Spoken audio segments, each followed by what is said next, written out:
里面是一处很大的会场，会场的左边还有一个房间，5楼最后一个房间了，应该就在里面。露露，我来救你了。与此同时，房门之后，这里是一间会议休息室，50多平米的房间内，3个人正躲在角落里瑟瑟发抖。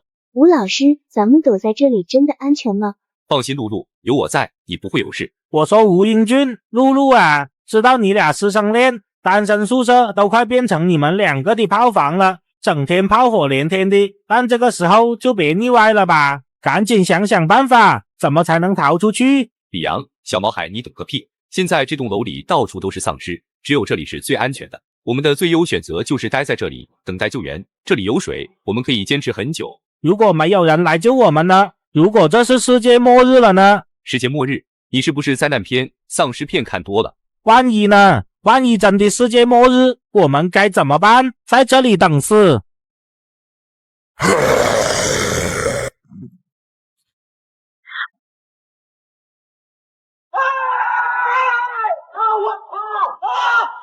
快走，快走！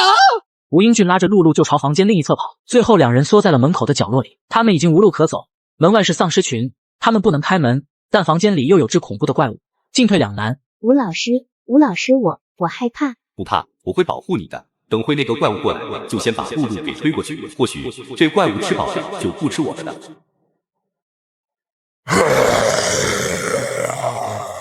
正在这时，被堵住的房门顿时被一股巨力撞开，我和王浩冲了进来。正看到眼前的一幕，我的关注点瞬间凝聚在那只爬在墙壁的丧尸身上。它是由普通丧尸变异而来，不但可以像壁虎一样攀爬墙壁，而且速度很快，跟普通人类的速度相似。尤其是它喉咙里可以伸缩的长舌，是捕食猎物的利器。虽然只是青铜阶1级，但是比普通丧尸强悍太多。露露，我来救你了，快跑！门开了，有活路了。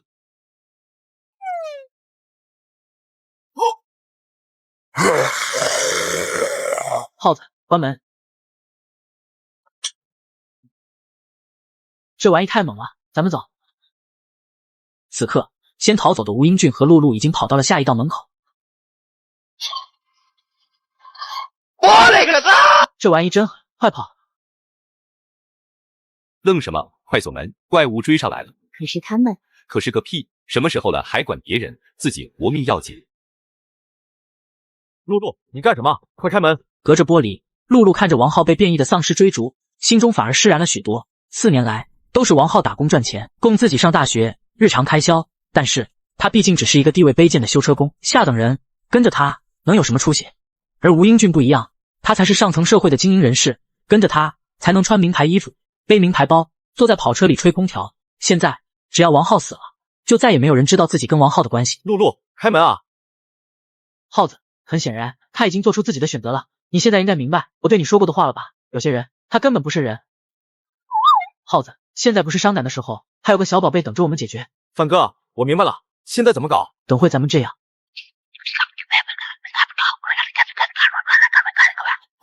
你确定？现在只能这样了。妈的，拼了！白灵挡在我身前，不停发出警告般的低吼声，与变异的丧尸周旋。如果真打起了，如今的白灵还不是变异丧尸的对手。我悄悄地移动到王浩身后，在空间系统里拿出一根2端都绑着挂钩的绳索，然后我将一个挂钩挂在门把手上，另一个挂钩挂在王浩的后腰带上。做完这一切，我拍了拍王浩的肩膀，然后示意白灵后退。你过来啊！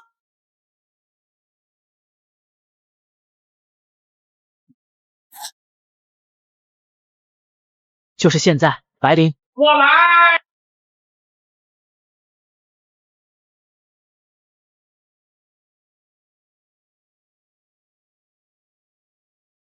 搞定。耗子，你没事吧？没事没事。那你怎么趴下？我有点虚。这可是变异体，说不定能爆出好东西，最少也要爆一颗能源晶石吧，不然我那根电棍不就白瞎了？耗子，你觉得这只变异的丧尸能不能爆出好东西？你就说垃圾玩意，肯定爆不出东西，啥都没有。垃圾玩意肯定爆不出东西，啥都没有。你再说一句，尤其像是觉醒晶石这种极品货，就更别想了。OK， 有了王浩的飞球诅咒，再加上白灵的欧皇之力，妥妥的双保险啊！白灵，盘他！哇，金色传说！这是雷电系觉醒晶石居然是与暗影系相媲美的雷电系觉醒晶石。暗影系鬼魅莫测，是阴性异能中的巅峰的存在，而雷电系至阳至刚乃是阳性异能中绝对的霸主，两者相辅相成，相生相克。这次赚翻了，卧龙凤雏果然名不虚传。不过可惜了，我已经觉醒了空间系，这雷电系觉醒晶石就先囤起来吧。我大手一挥，将雷电系觉醒晶石握在手心。正在这时，游走的电弧在我的视海中游走一圈，然后隐隐勾勒出一道银色灰迹，若隐若现，随即消散一空。这是？难道说我可以吞噬这颗雷电系觉醒晶石？一时间，我思绪万千。按理说，每个人只能觉醒一种异能，如果觉醒两种异能，那两种力量就会产生矛盾，导致觉醒者爆体而亡。但是，有没有一种可能，由于我是重生之躯，空间系算是与生俱来的，所以我还可以觉醒一种异能。想到这里，我不禁心潮澎湃。如果真能觉醒两种异能，那在这末世之中，还不得横着走？不过现在不是研究这个的时候，先收起来吧。耗子，你怎么还坐在地上？快起来啊！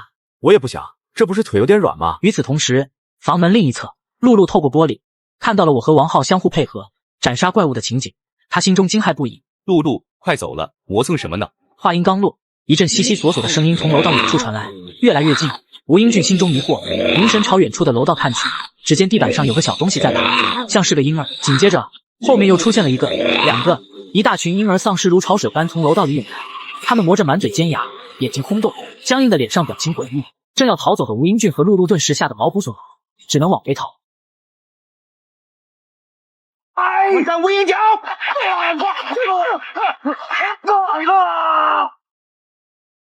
王浩，快开门啊！我是露露，是你女朋友，难道你不爱我了吗？我的露露已经死了，死在我心里。我求求你，求求你，王浩，开门啊！只要你开门，我怎么伺候你都行。刚才让你开门你不开，现在又求着我们开门，可笑，自己造的孽，好好享受吧。话音刚落，婴儿丧尸群顿时吞没了吴英俊和露露。下一刻，令人毛骨悚然的啃食声夹杂着撕心裂肺的吼叫声充斥整个楼道。耗子，不要为不值得的人伤心。现在外边是一大群婴儿丧尸，我估计是从育婴室跑出来的，他们堵在门口，我们也出不去，今天晚上就只能在这里将就一下了。好，范哥，野外生存的苦我也吃过，不就是一晚上没吃的，忍饥挨饿受冻。我勒个擦！来吧来吧，简单吃点。简单，范哥，你怕是对简单这个词有啥误解？今天晚上本来应该陪你喝点的，但是这里不太安全，所以只能用82年的可乐代酒，咱哥俩整点。范哥，你这咋还随身带这么多菜呢？我不是预言过末日降临吗？所以就趁着末日前几天囤了一点货。白灵，吃饭了。来，耗子，炫一个。范哥，我咋感觉有点慌？你慌什么？这饭菜这么好，总有种吃断头饭的感觉。放心，只要跟着范哥，以后的伙食标准只会比这个更高。两人一顿风卷残云，20分钟不到，8菜1汤全部下肚，吃饱喝足。我从空间圣殿中取出10颗能源晶石，递给王浩。耗子，你尝试吸收，看看能不能突破青铜2级。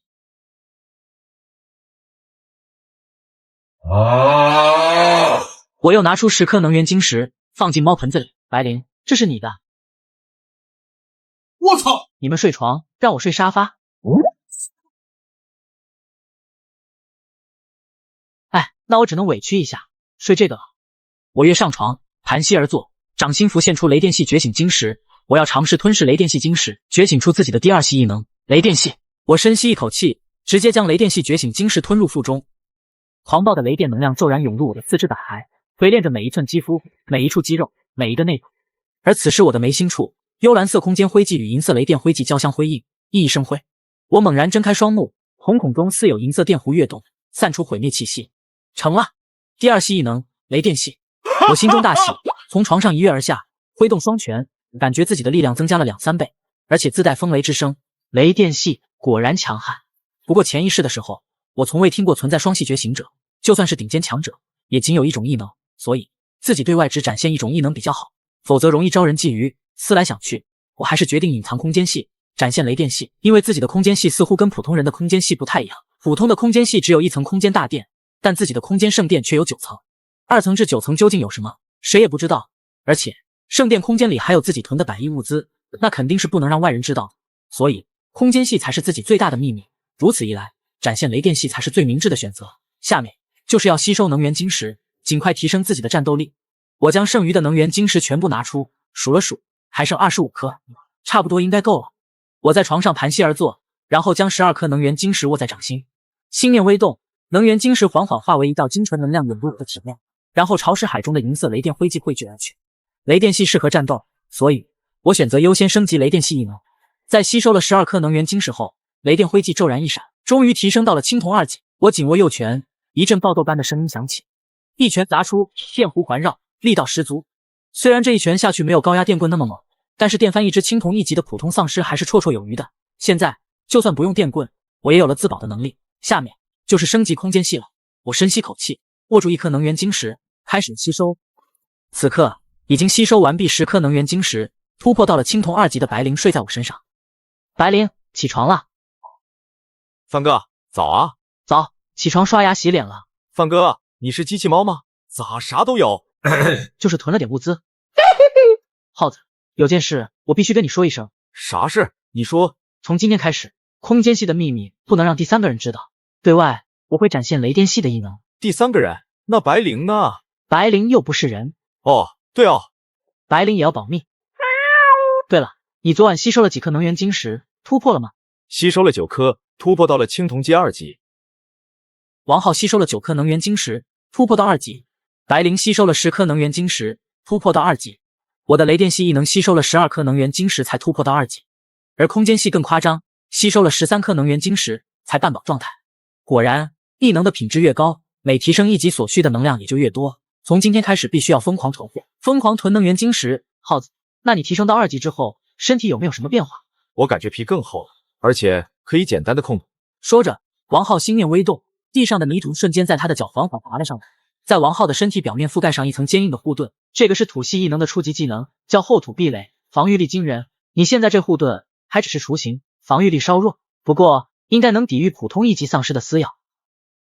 而且我只能维持大概3分钟时间，很不错了，关键时刻可以保命。两人洗漱完毕，然后开始吃早饭。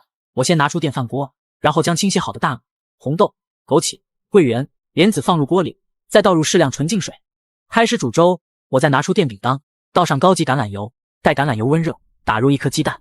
鸡蛋在电饼铛里冒出油脂，快速成型，散出浓郁香气。一旁的王浩和白灵狠狠咽了口唾沫。这一番操作，看得王浩有点怀疑人生。范哥，实话说吧，你以前是不是在蓝翔厨师专业待过？父母去世后，我平时在家都是自己做饭，闲的时候我还遍访各地名厨，跟他们学习做菜。美食、美酒、美女，缺一不可，这才是生活啊！说着，我将煎好的鸡蛋盛进盘里，色泽鲜嫩，香气扑鼻。看见没？这鸡蛋的火候千万要掌握好，火候过了，蛋会老，糖心也会凝固；但火候轻了，里面的糖心温度不够，香气也就不浓郁了。一个煎蛋就这么多讲究，跟范哥一比，我以前是吃猪食的糙汉子啊！这时，电饭煲里的八宝粥已经煮好，我用碗盛了2碗香喷喷的八宝粥和1盘紫金黄金黄的煎蛋，全部摆上了桌。吃吧。王浩迫不及待地咬了一口煎蛋，喝了一口八宝粥。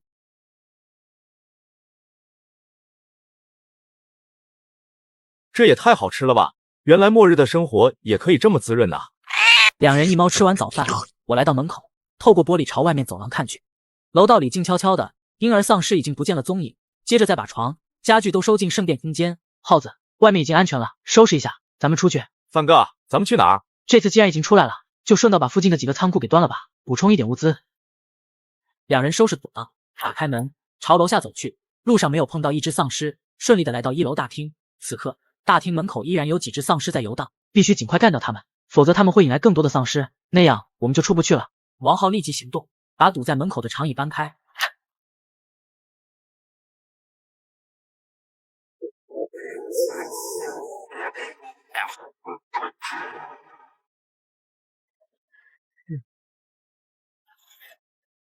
快开宝箱！这一波下来，直接入账5颗能源晶石。王浩也破天荒的找到了1颗。快走，院子里的丧尸要过来！两人一猫立即离开原地，朝学校大门冲去。一路上，我挥舞着手中的糖刀，凡是靠近的丧尸都头颅落地。王浩则甩开膀子，手中的电棍连连将四周丧尸击飞。白灵一猫当先，率先杀出重围，来到了学校大门口。我看见自己的爆改重卡安然无恙，这才暗暗松了一口气。两人一猫正要朝爆改重卡走去。救命啊！你们等等我！我淡漠的看了一眼，直接扭头跃上了爆改重卡的副驾驶。王浩见我没有救人的意思，也狠狠咬牙，上了车，开车。你奶奶的见死不救，老子这回都不放过你们！我们没有义务救他，救他反而会让自己陷入险地。我明白。爆改重卡沿着公路一直朝南走，街道两旁有许多小超市和便利店。范哥，不是要搜刮物资吗？你看，好多店铺。这些便利店大部分都被幸存者搜刮完了，而且这么小的店根本不值得咱们出手，格局要大。那咱们去哪里？我乐呵呵从兜里掏出一张地图，上面已经标满红色的小点，这些都是长安市的大中型仓库，距离我们最近的一处物流仓库是天迈时代广场。好嘞。王浩答应一声，一脚油门撞飞了两只丧尸，急速朝天迈时代广场驶去。20分钟后，两人就堵在天迈时代广场，不过前面的路都被车堵住了，两人只能下车步行。此刻偌大的广场上一片寂静，四处都是游荡的丧尸。范哥，你看那是什么玩意？我闻言抬头看去，只见广场上一尊巨大的身影正在缓缓走，他身高3米多，魁梧的身材如小山一般，头上蒙着一个布袋子，只露出2个窟窿，而且手里还握着一柄巨大的白骨斧头。这是丧尸变异体血色屠夫，还是青铜阶4级的血色屠夫？血色屠夫是所有低阶变异丧尸中最猛的，力大无比，血腥残暴。这货看着就很猛啊！范哥，咱们怎么办？快，先躲到那间商铺里去。两人一猫立即紧跑起步，跃进了破碎的落地窗帘，俯下身压低脑袋。我刚跃进窗户就发现，这房间里还有好多人，全都背着大包小包。此刻，这些人也正在盯着我和王浩，一脸惊讶。正在这时，斧头拖地的声音越来越响，众人慌忙低下头，屏息凝神。血色屠夫迈动巨大的步子，单手拖着巨斧从商铺窗前走过，恐怖的威压让四周的所有生物屏息避让。血色屠夫渐行渐远，躲藏在商铺里的人不禁暗暗松了口气。你们也是去广场超市搜集物资？对，我是刘恒，不如一起吧，人多力量大。没兴趣。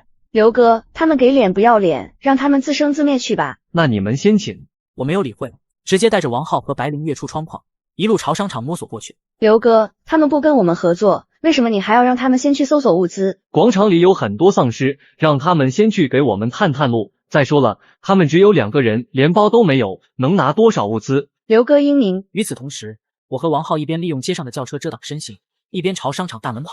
范哥，那个刘恒怎么会这么好心，让我们先进商场拿物资？那个心机婊只是想让我们去给他探路罢了。我操，原来是这样，臭不要脸！那咱们怎么搞？以其人之道还治其人之身。你是说？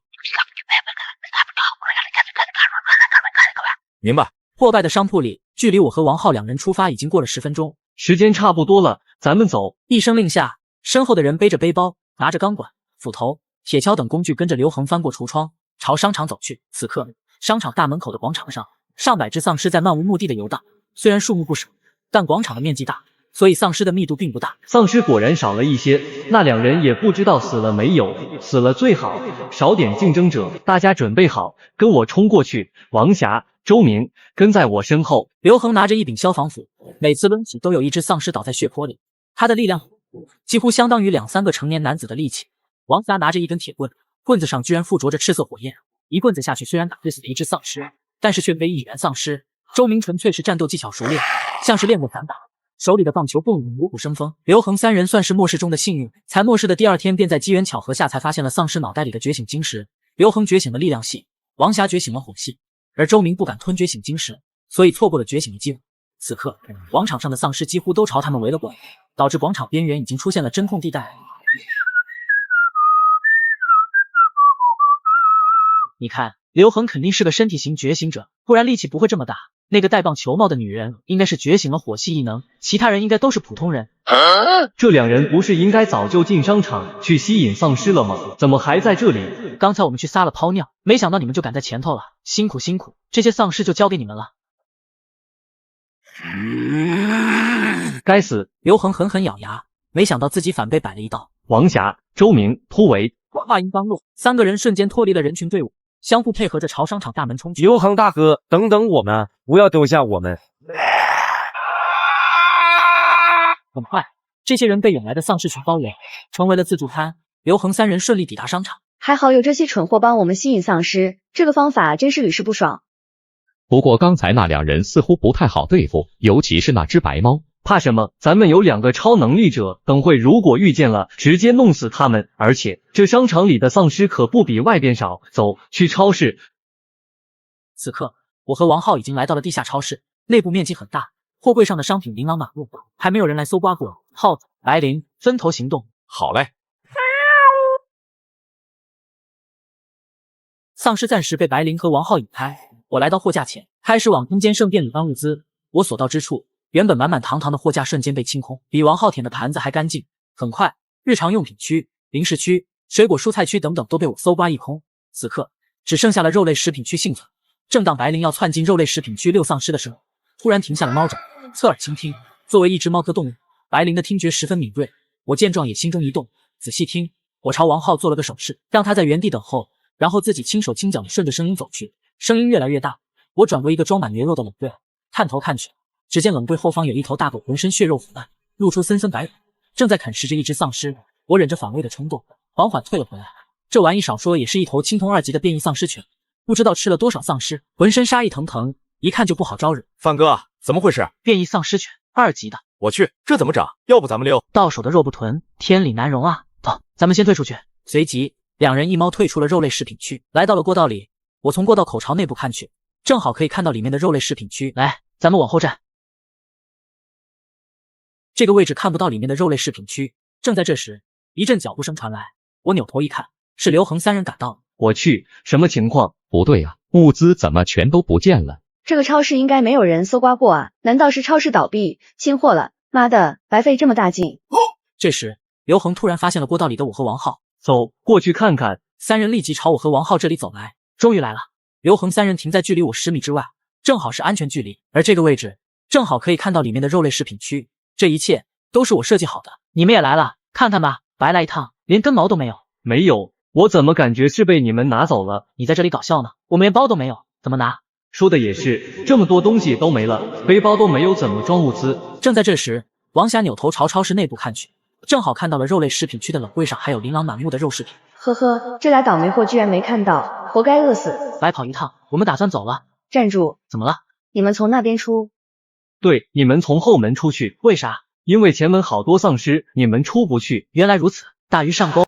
看着我和王浩2人离开的背影，刘恒眸中闪过杀意。怎么回事？刚才我正打算把这2人给做掉。你们看，那是什么？刘恒和周明抬头看去，顿时眼前一亮。肉，冷柜里全是肉。对，刚才他们那个位置根本看不见里面的肉，所以我没让他们从这里经过，万一看见了呢？还是你机灵，走，搬货，今晚有肉吃了。3人兴高采烈地朝肉类食品区跑去，来到冷柜前，看着琳琅满目的肉品，刘恒3人的眼睛都直了。这下咱们发达了，快往包里装！刘恒3人立即翻箱倒柜，将各种肉往自己的背包里塞，像是土匪进村一般。你们有没有觉得有点奇怪？确实有点奇怪，其他货柜毛都没有，肉类区居然还有这么多肉。这还不是最奇怪的，最奇怪的是这里居然没有一只丧尸。对呀，这里怎么会连一只丧尸都没有？而且这么安静，刚才看见这么多肉，太过兴奋了，以至于忘记了思考。快，装完赶紧走！话音未落，一阵低吼声从3人身后传来，3人扭头一看，顿时倒吸一口冷气。只见一头丧尸犬正盯着他们，血眸狰狞，满嘴獠牙滴落腥臭咸水。千万别动！丧尸犬跟狗的习性相同，你越是跑，它越是追。那怎么办？这老六，我真的服了。周明至死才明白，原来自己也只不过是刘恒随时可以舍弃的牺牲品。趁现在，快跑！但刘恒低估了丧尸犬的智慧，他咬死周明后，并没有停下来享受新鲜的美食，而是选择追击刘恒和王喜浩，收物资去。随即，我和王浩重新返回肉类食品区，然后悠闲地穿梭在冷柜间，像是逛超市一般开始囤货。3分钟不到，除了被丧尸犬糟蹋过的肉以外，全部进了我的空间圣殿。有人帮忙遛狗的感觉真好。范哥，咱们撤吧。撤什么撤？像刘恒这种连自己人都可以随时出卖的阴险小人，既然惹了，就要斩草除根。走，去收3条狗命。刘恒和王霞还是没能跑得过丧尸犬的4条，2人一狗混战在一起。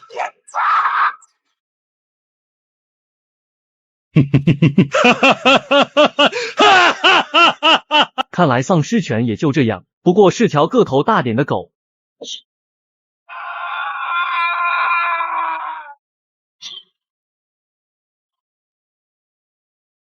丧尸爬虫诡异的扭动身躯，刚爬了2步，随即便一头栽死在地，细长的身躯神经质的颤抖了几下，完全失去了生命迹象。而此刻，王霞正冷漠的看着这一切，脸上不但没有一丝恐惧，嘴角反而勾勒出一丝得逞的冷笑。蠢货，还是老娘活到了最后，要不是你还有点利用价值，老娘绝对不会让你活到现在。而现在，这里的所有物资都是我的了。精彩精彩，没想到你才是幕后心机婊。你没走，何止没走啊，还把肉食区全都搜刮完了，然后又看了一场好戏。是你故意让我们引开了丧尸犬，是请你们帮忙遛了个狗。既然如此，那以后不如我们合作。你也有超能力，刚才你射我，现在轮到我射你了。看射。范哥，看来我这个秘密武器没有发挥作用啊。行，马上就是你们发挥作用的时候了。这里有2个变异体，又到了激动人心的开宝箱时刻。王卧龙，请说出那句让人热血沸腾的飞球咒语。垃圾玩意，肯定爆不出东西，啥都不是。白凤雏，请做出那个让人血脉喷张的欧皇动作。白灵迈着妖娆的猫步走到丧尸犬和丧尸寄生虫的尸体跟前，然后找起指路，2颗头颅瞬间被切开，露出了里面的真容。我操，只是能源晶石吗？白激动一场。我将能源晶石收起，突然感觉有点不对劲，这2颗能源晶石好像比平常大了点。这2颗是黑铁阶能源晶石。卧龙凤雏，名不虚传啊，1颗黑铁阶能源晶石抵得上10颗青铜阶能源晶石。有了这2颗小宝贝，今晚空间系必然可以突破到2级。走吧，该去办正事了。这次我们本来是来搜刮仓库的，只是顺便把超市给端了，现在就要去天麦商场的地下仓库。2人一猫来到电梯旁，这是整个商场里唯一一部可以直通到下2层的电梯。你们朝后退，万一里面有丧尸怎么办？王浩和白灵立即躲得远远的，留够跟丧尸的缓冲地带。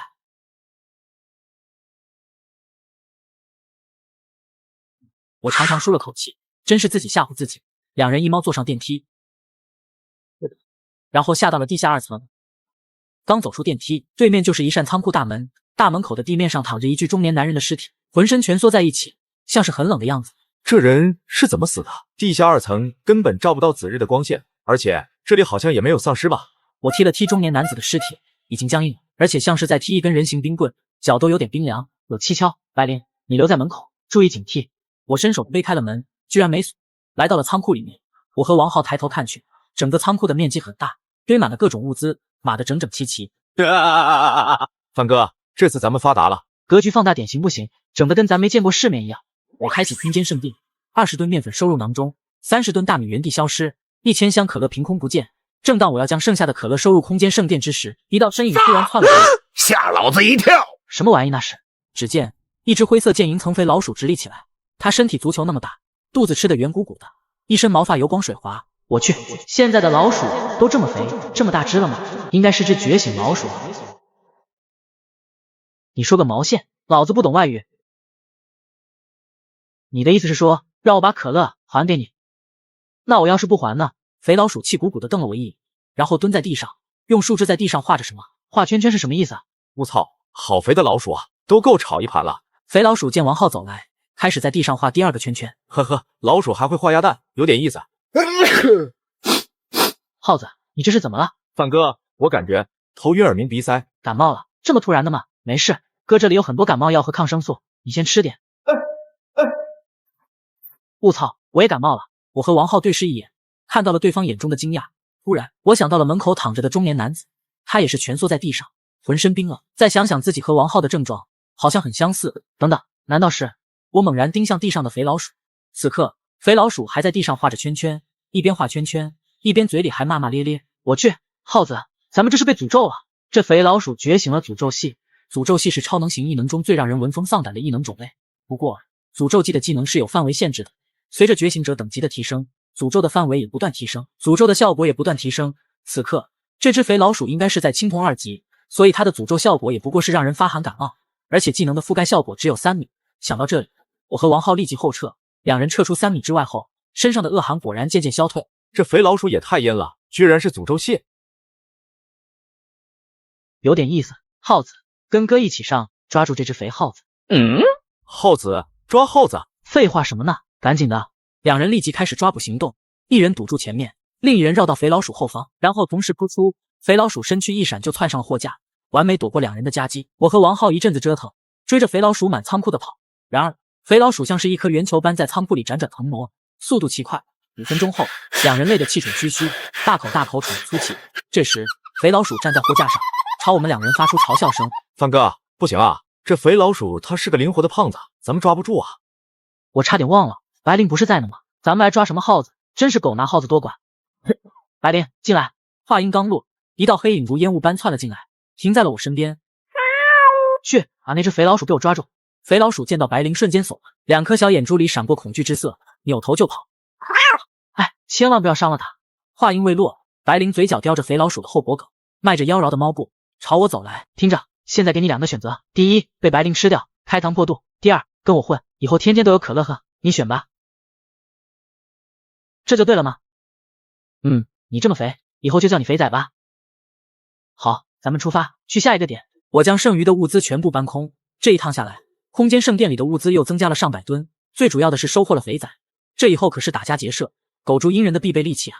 两人一猫一鼠走出地下仓库，来到了商场大厅。此刻，商场大厅上聚集了很多游荡的丧尸，刚往前走几步，只见血色屠夫正盯着我，麻袋下的一双眼珠爆出赤红血光。血色屠夫立刻拖着巨大的战斧朝这里走，强横威压席卷八方，整个地面都在微微颤抖。范哥，血色屠夫来了，快跑！两人立即原路返回，血色屠夫紧追不舍，一路拖着巨斧来到了地下超市，却四处找不到我和王浩。此刻，两人已经回到了地下2层的仓库之中。妈呀，这血色屠夫太可怕了，光是走过来就让人心惊肉跳。现在血色屠夫在外边守着，我们出不去，咱们只能暂时躲在这里，尽快提升实力。说着，我从空间圣殿里拿出一兜子能源晶石，抓了一把塞进王浩手里。快，耗子，能吸收多少就吸收多少。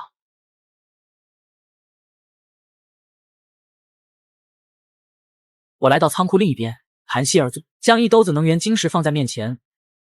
你们2个自己拿晶石吸收吧，随用随取。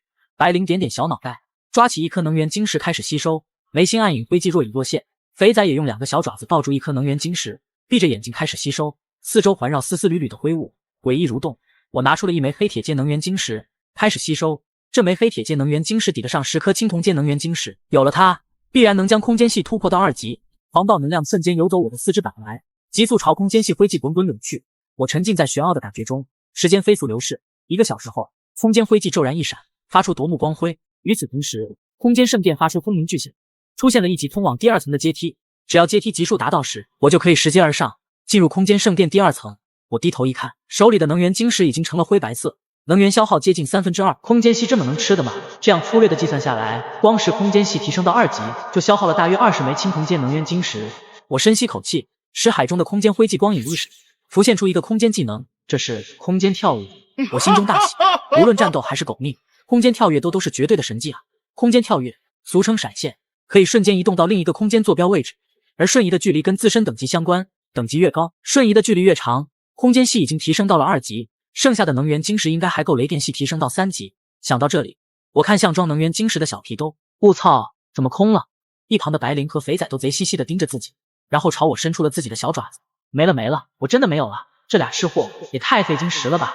此刻，白灵已经突破到了青铜阶3级，浑身散出强横的气势，而肥仔还停留在青铜阶2级。显然刚才碍于白灵的威胁，没敢抢太多的能源晶石。我见2个吃货离开，立即转过身去，然后从袖子拿出了第2枚黑铁阶能源晶石。哼，还好老子有存货，不然就被你们这群吃货给榨干了。我继续吸收能源晶石，准备将雷电系提升至青铜3级。这时，王浩缓缓睁开了眼睛，眸中爆出一抹耀眼光芒。嘿嘿，终于突破到3级了。王浩心念微动，四面上的土元素立即顺他的双脚爬满全身，凝聚出一具厚土壁垒。虽然厚土壁垒还是很薄，但比先前已经坚韧了许多。